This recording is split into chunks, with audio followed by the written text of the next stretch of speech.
She must be obeyed. Á wù mí kí gbogbo wa ká lọ wo sinimá yìí. Sinimá Funke Akindele ni.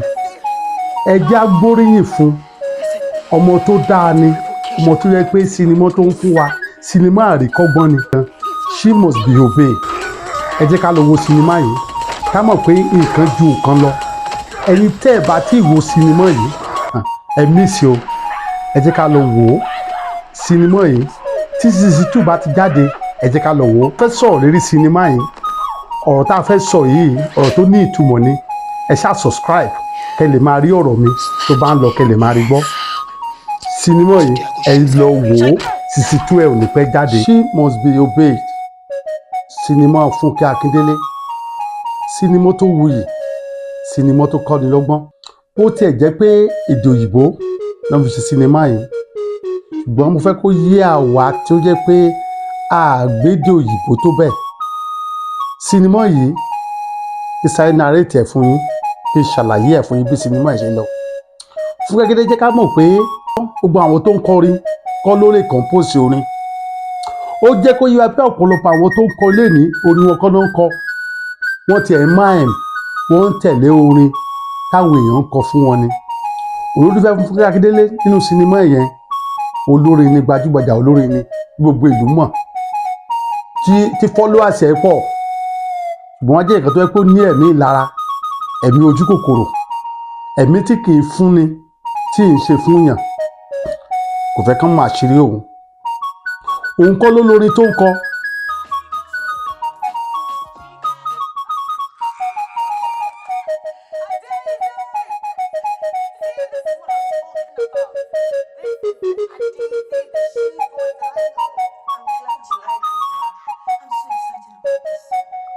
Ó léèyàn tó pè tó bá ṣe agreement 20 years agreement ó ló máa fẹ́ nìyẹn lówó tó dẹ̀ fẹ́ nìyẹn lówó.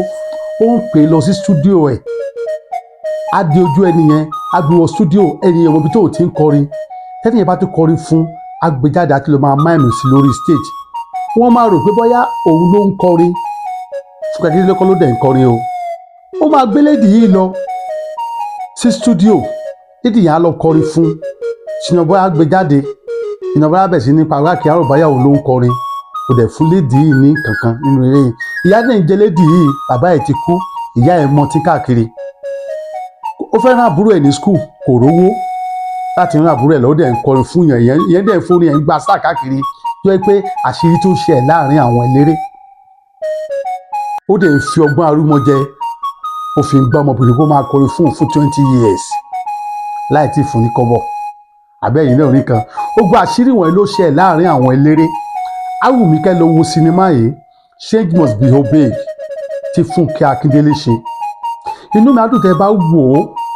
Àwọn èèyàn wá ń complain lérí sinimá yìí. Kí ni nǹkan tó ń complain fún? Mò ń bọ̀.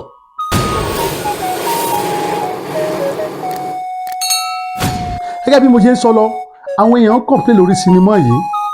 Àwọn tó ti wò ń complain. Kí ni nǹkan tó ń complain fún? Wọ́n ní kí ni Funke Akindele tó fẹ́ ṣe ní season 2 tó ń bọ̀. She must be obeyed. Funke Akindele ti obey ní season 1 nídìí yẹn. Ẹ wo nǹkan tí Victoria fojú ẹ̀ rí. Funke Akindele ti surrender ní season 1 ní the end. Ẹ wo nǹkan tí Victoria àti Adeze, ẹ wo nǹkan tó fojú ẹ̀ rí.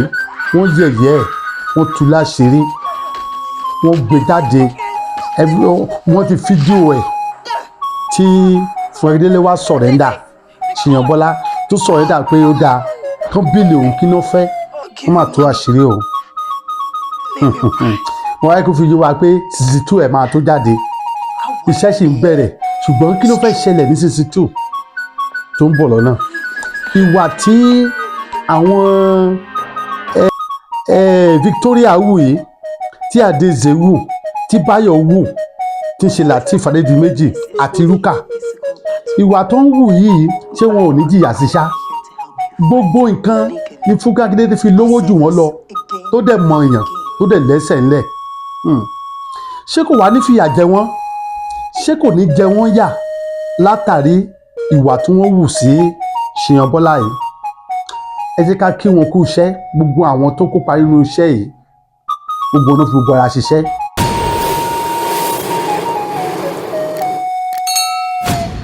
ẹ jẹ́ á kí Funke Akindele kú iṣẹ́ ẹ jẹ́ á yìn pé ó kú iṣẹ́ takuntakun pẹ̀lú sinimá tó gbé kalẹ̀ yìí torí ó jẹ́ ká mọ àṣírí tó ń ṣẹlẹ̀ láàrin àwọn olórin torí ọ̀pọ̀lọpọ̀ olórin tá à ń wò káàkiri tá a gbọ́ pé wọ́n ń kọrin orin wọn dùn àwọn kan ló ń kọrin àwọn kan wà tó ń kọrin fún wọn tó ti ṣe agreement tó ti sign agreement tó yẹ pé Funke Akindele fi agreement ẹ̀ tó lè agreement ẹ̀ pẹ̀lú owó tó fẹ́ sọ fún Adeze ó possible ká ṣeré ẹ̀ má tó o bẹ́ẹ̀ ni torí yàn á lówó lọ́wọ́ á dẹ̀ máa kọrin fún Funke Akindele ó jẹ́ àwọn àṣírí tó wà láàrin àwọn eléré sinimá yìí ẹ tètè lọ wò ó season 2 ẹ̀ ń bọ̀ lọ́nà kò ní pẹ́ jáde change must be obeyed ẹ wo èèyàn mi nílé ẹ wo àwọn tó ń ṣe nínú iṣẹ́ yìí ṣé ìyà tó fi jẹ Funke Akindele yìí ṣé ìyà ilé lọ lásán ẹ jẹ́ á wo nǹkan tí ẹ jẹ́ á wòjà tí Báyọ̀ jà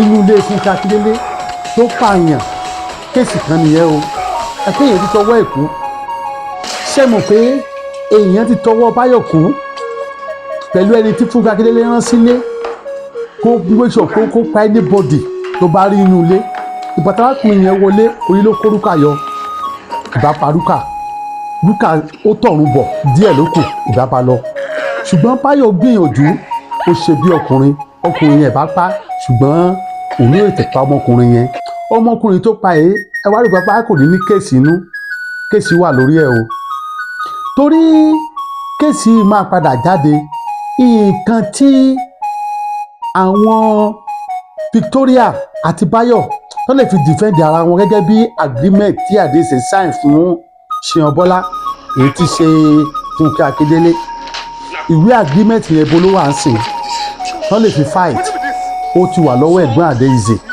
ẹni ọ̀pẹ́ ẹ̀gbọ́n Adeze ti lọ fi gbọ́nragbọ́nra ó ti lọ fi accident bóyá kú bóyá kò kú àmọ́ ìpàdé nínú season 2 mo fi sọ fáwọn èèyàn tó ń comment lóṣù pé kí ló tún fẹ́ ṣe iṣẹ́ yìí ti dá níbi tó parí sí yìí pé yes wọ́n ti tú orí ẹ̀ wọ́n ti mọ̀ pé nǹkan ló ń kọrin wọ́n ti rìkọ́dù ẹ̀ tó bá tẹ̀ gbé lórí social media ṣé wọ́n rí sọ pé ṣé nọ́mbà lórúkọ jẹ́ ṣé Funke Akindele sọ pé wọ́n pa lórúkọ jẹ́ torí pé olówó tó lè fi ṣẹjọ́ kí ló fẹ́ fi defend ara wọn pé lóòótọ́ ni Adeze ń kọrin fún Funke Akindele ìwé tó lè fi defend ara wọn pé lóòótọ́ òun lòun lórí tó ń kọ ohun èèyàn méjì máa ń jọra dáadáa pé lóòótọ́ òun lòun lórí tó ń kọ wọ́n lè sọ fún Funke Akindele kó padà wá kọ orin ẹ̀ ó lè máa jẹ́ kó yé lẹ́jọ́ pé òun ti lùsì fọ́ọ̀sì òun nígbà tán ti nà òun tán ti gúndò òun tán ṣe ẹ̀rí pé Victoria gba ẹ̀jẹ̀ lára ẹ̀ gan ó nà Funke Akindele dáadáa ní stúdíò yẹn ó lè fi complain ní court pé ó ti lùsì voice òun àánú Báyọ̀ Victoria àti Adeze àánú wọn ṣe mí lọ́wọ́lọ́wọ́ báyìí o pẹ̀lú nǹkan tó ṣe ní season 1 yìí torí pé àmọ̀nà tí Funke Akindele máa gbadà yọ sí wọn pẹ̀lú àṣetán ni wọ́n mọ̀ yín ó lè sọ pé tí wọ́n fẹ́ rọ̀bù òun àwọn fẹ́ bà tòun jẹ́ wọ́n ti pààyàn sílé Funke Akindele ẹ rí i pé wàhálà ń bọ̀ nínú season 2 change must be obeyed ṣó máa obey àbí kò ní obey ṣó máa padà surrender àbí kò ní surrender ẹ̀yin mi ẹ jẹ́ ká kí Funke Akindele ẹ lọ múra kẹ́ lọ wo sinimá yìí ẹ̀yin náà ń wò lọ́wọ́lọ́wọ́ àwọn nǹkan tó ṣẹlẹ̀ ní season 1 mo fẹ́ kí n sọ fún yín pé sinimá yìí sinimá tó ní kìmí ni tó ní agbára ni tó dẹ̀ ní ìtumọ̀ season 2 ẹ̀ ń bọ̀ lọ́nà o ẹ jẹ́ ká lọ ní sùúrù láti wo season 2 tó bá jáde change must be obeyed season 2 ó ń bọ̀ lọ́nà ká lọ wo títí Funke Akindele fẹ́ padà fẹ́ pa kí ló tẹ̀ fẹ́ ṣẹlẹ̀ gan ní season 2 gan ṣé Adeze máa padà ṣẹ̀wọ̀n torí kò sí ẹ̀rí mọ́ lọ́wọ́ ẹ̀ ṣé Báyọ̀ tó pààyàn sílé ẹ̀gbọ́n ẹ̀ ṣé kò ní ṣẹ̀wọ̀n Victoria tó na Funke Akindele dojú ikú tó na tó fẹ́ bà tiẹ̀ jẹ́ ní stúdíò ẹ̀ ṣé kò ní ṣẹ̀wọ̀n ẹ wò mọ́ ṣe bà stúdíò Funke Akindele jẹ́ wọ́n bà ilé ẹ̀ jẹ́ torí pé ẹ̀rí wọn ò tí ì tó. ẹ̀yin èèyàn mi ẹ má fà àkókò ṣòfò, ẹ jọ̀ọ́ bá mi kọ́mẹ̀tì lérí iṣẹ́ yìí. ṣé season 2 ẹ̀ báwo ló ṣe máa lọ gan? ẹ jẹ́ ká lọ máa fọpọlọ rò ó tó bá jáde tán. Mo tún padà bọ̀. Ẹ má gbé láti comment, láti subscribe ká lè máa rí àwọn iṣẹ́ àwọn eré orí ìtàgé wa tá à ń gbé wá sórí prógráàmù yìí. Mo tún padà bọ̀. Ẹ ṣé mo dúpẹ́.